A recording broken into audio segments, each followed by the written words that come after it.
piece চিকেনের breast দিয়ে কিমা বানাইমু আর লগে মিট কিমা দুইটা আমরা সিলেটি মাংসের পপুলার এখনও দেখুন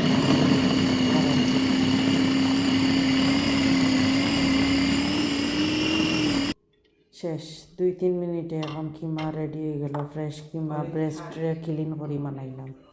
এখন বেরির মাংস সেম থিং আমি ফেটালা যে মাংস দইয়া আর পানি জড়াইয়া চোপার হারাইয়া চপ করমু আর হাড্ডি গুড্ডি দিয়া আলু দিয়া রান্ধিমু ও দেখা সেম চোপারও এখন দিলাইছি ফেটালা মিট এখন চোপার অন করিয়া ওলা 3 মিনিটে টান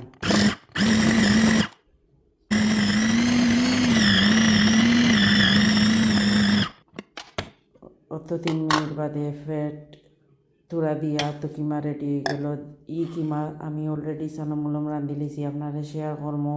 তেল আর কি মোটাও নাই শরীরের লাগি খুব বালা